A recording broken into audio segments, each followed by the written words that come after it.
Magellan landed in Mactan to Christianize them everyone. Dahil mga Muslim po ang tao sa Mactan, Cebu. So sino ang nasalubong ni Magellan? Pagdating niya sa Mactan, Cebu, nakasalubong ni Magellan si Dato' Lapu-Lapu sa Dalampasigan. So sino si Dato' Lapu-Lapu? Isang Muslim. Hinamon ito kaagad ng away ni Magellan. Ngunit ayaw ng gulo ni Dato' Lapu-Lapu dahil isa siyang Muslim. Sabi ni Dato' Lapu-Lapu, umuwi ka na lamang.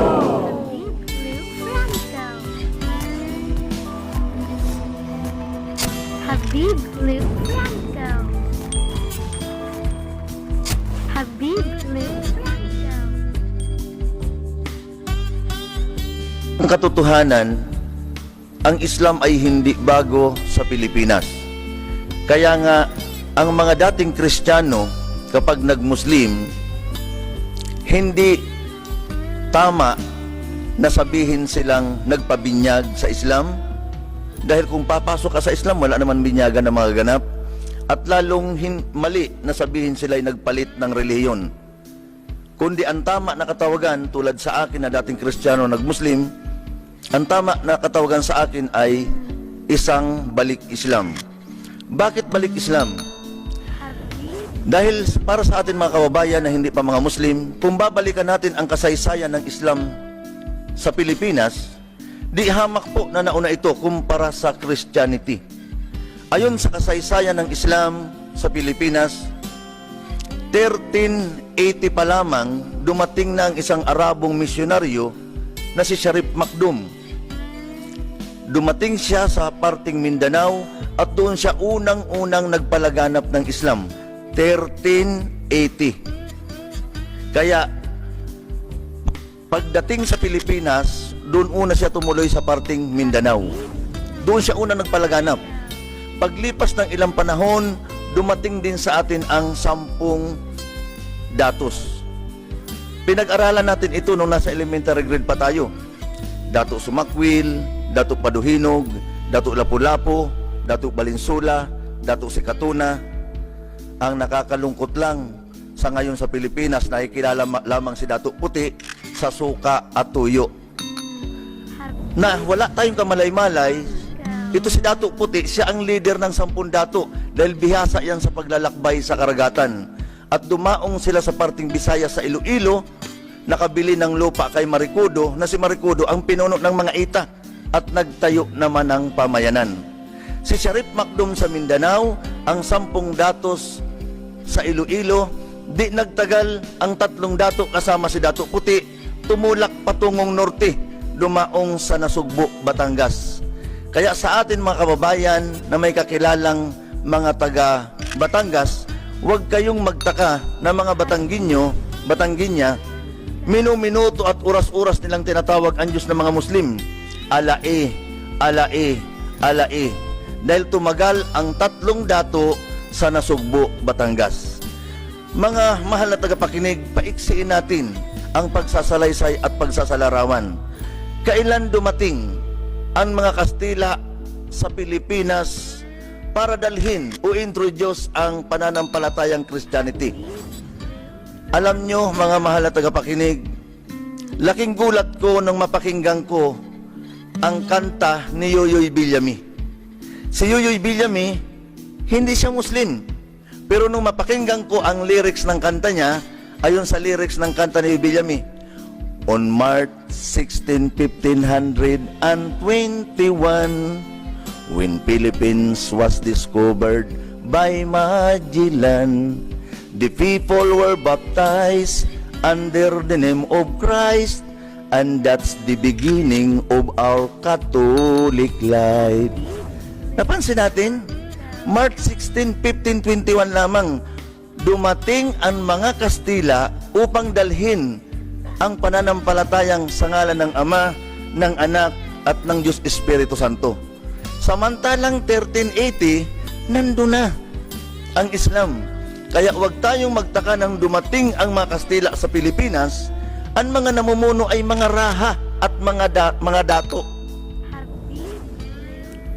Pagdating ng mga Kastila saka lamang nila introduce ang Christianity. Kaya sa lyrics, sa kadugtong ng kanta ni Villami, when Magellan landed in Mactan to Christianize them everyone, but Lapu-Lapu met him on the shore to tell Magellan to go back home.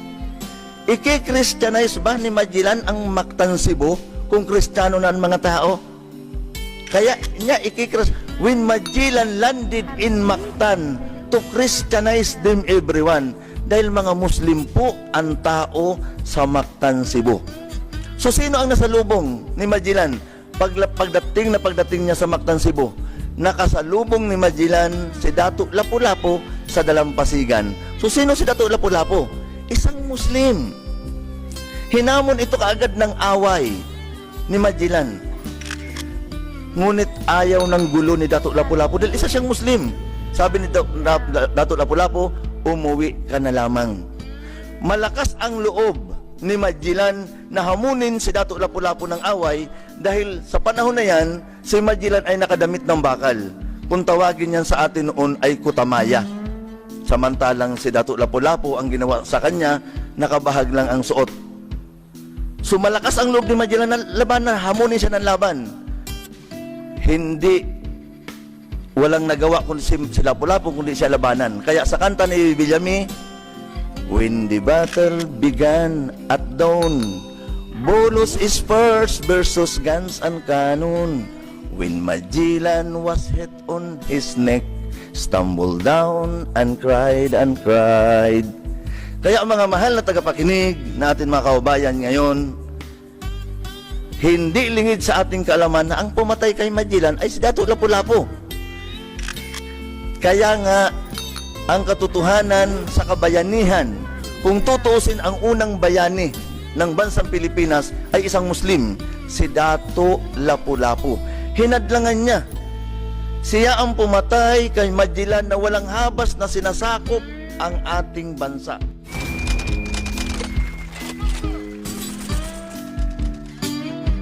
Was the Philippines a Muslim country before it was colonized by different countries? The short answer?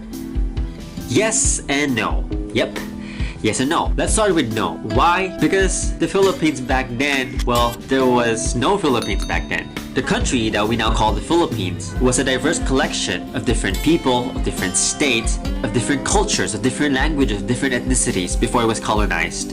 It's similar to how Indonesia today was not really one Indonesia before Europeans came over to colonize the islands. And yes, there's a lot of similarities between the Philippines and Indonesia that a lot of people do not know about, especially in the Philippines. So yeah, similar to Indonesia, before the Philippines became the Philippines that we know of today, before it was colonized and named the Philippines, the islands, all 7,000 islands, was pretty much divided into different nations, different cultures, different languages, different ethnicities that coexisted with each other. They were connected, but it wasn't one nation. It was a collection of different but beautiful and colorful nations that we need to recognize today. And yes, parts of the Philippines or these islands and its pre-colonial societies back then, before Europeans came over, were Muslim. And not just in the Mindanao. Most people know how Islam has had a strong presence throughout Mindanao's history. Mindanao is the second largest island in the southern part of the Philippines, the southern third of the Philippines.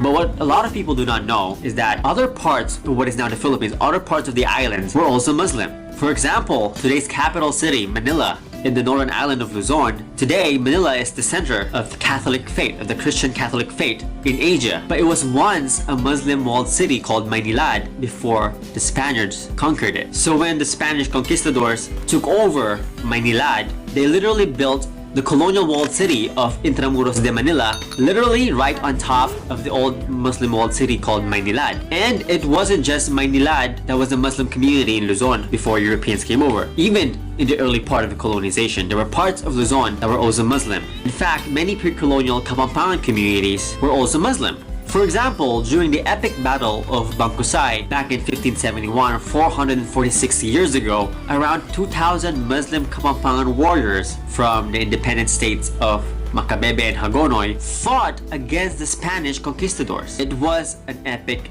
naval battle that not much people know of today, that even the Europeans did not expect to encounter in what is now Southeast Asia. So yes, Islam has had a significant presence, not just in the island of Mindanao, but also in different parts of the archipelago. Although today, the image of Islam and being Muslim in the Philippines has been tainted by violence, by misunderstanding, by generations of oppressions and discriminations and endless stereotypes, it is important for us today to be open in understanding Islam, especially within our own communities, within our own roots, beyond the anti-Muslim propaganda. Because we share a lot with them, and they're part of our own roots, of our own histories. And it's only through recognizing all these injustices that has happened to different people can we only achieve justice. And like what we say, without justice, there can be no peace.